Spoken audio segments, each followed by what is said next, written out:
people that say, I don't want to because I can't find it, we have got to not let that be the end all be all, because there's no way that that's a viable excuse. They won't be homeless.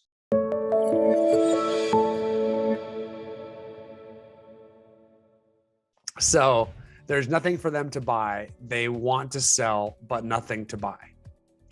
That's a good one.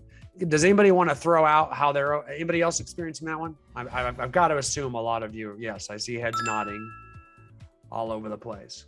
I think that might even be the primary issue, is fear of replacement property anxiety. Mm-hmm. Okay. So what are some things we can do to overcome that? How do you guys handle that? How are people getting through that? I want to list my house, but there's nothing for me to buy. I just heard of one that it's not mine, but I was talking to a guy on a Zoom today, and he said that his parents sold and they got $35,000 over asking and 3 months rent free until they found a replacement property. Say that one more time. They, as sellers, they listed their house and negotiated what? 3 months free rent. 3 months free rent.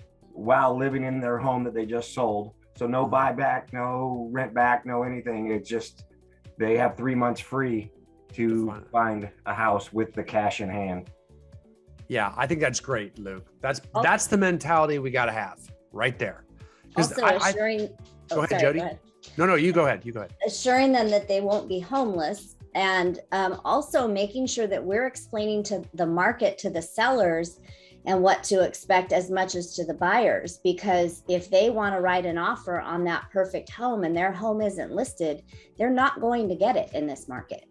Correct. Well, keep going. Tell them that you explain they're not going to be homeless. Explain to me how I'm not going to be homeless. Because we can write into the contract that it's contingent on them finding their replacement home. Got it. Okay.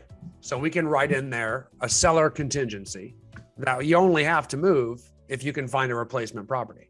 Mm-hmm. And you notice that a lot of people never heard of that. And the reason being is this. The reason they haven't heard of that is because we've never been in a market where you could really utilize it. You notice that?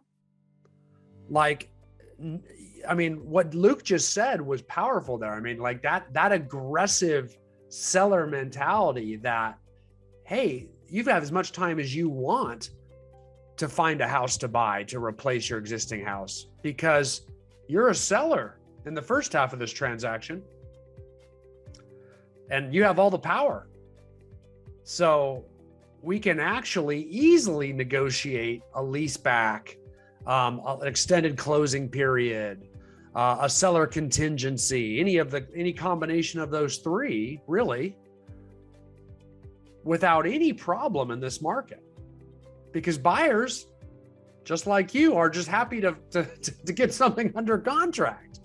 So because of it, but we do have to stick our neck out somewhere. I mean, if you look at last year, that's how we had record sales, right?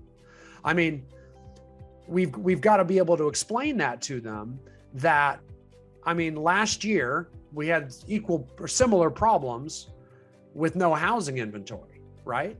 Last year we had similar problems. We had no housing inventory whatsoever. There wasn't any homes out there for buyers to buy.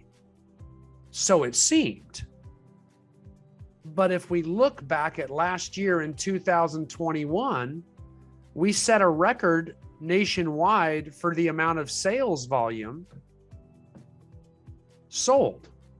So we've never sold more. Even if you go back to the housing boom of 2005, 2021 surpassed it by the amount of sales volume. Yet it felt like there were no listings at all. And how could you have a lot of sales volume without a lot of listings? Well, it's real simple. We had so much buyer demand. It didn't seem like we had any listings because they all sold 24 hours with 20 offers on. But there has never been more listings. So being able to explain that to our clients and articulate that there's plenty of listings, it just doesn't seem like it right now because you're not in a position to buy one. By the time you see one, look at one, get your house ready to sell and sell it, the home you want is going to be long gone. So you have to stick your neck out somewhere. And there is a way to do it that's 100% foolproof and safe. That is, we list your house, and at the very least, we do a seller contingency, or we do an extended closing period, or we do a very long lease back. And we, the collective we of the largest and highest producing office in our respective areas, have found that we've had no problem negotiating those terms with absolute regularity on behalf of our seller clients. And that gives us plenty of time, especially right now, because most listings are going to hit the market throughout the spring, and you're going to be ready to pounce on any of them. So if you wait to buy, it's not going to change that scenario. The only thing that it's going to change is, if you wait to list, is it's going to change the fact that interest rates are definitely planned on, are scheduled to climb, and prices are scheduled to climb. So things are just going to get a lot more expensive for you when you sell your house and lock in a new 30-year loan at a new fixed rate. And when you turn around to buy that new house, it's going to be a lot higher price. The only thing you have to do by risking is waiting. Guys, people that say, I don't want to because I can't find it, we have got to not let that be the end all be all, because there's no way that that's a viable excuse. They won't be homeless. We have a 100% secure way to prevent that from happening. If they can't find the house, and don't forget the fact we could also just say no to any offers to buy the house because they didn't give us enough time. We're not going to be homeless.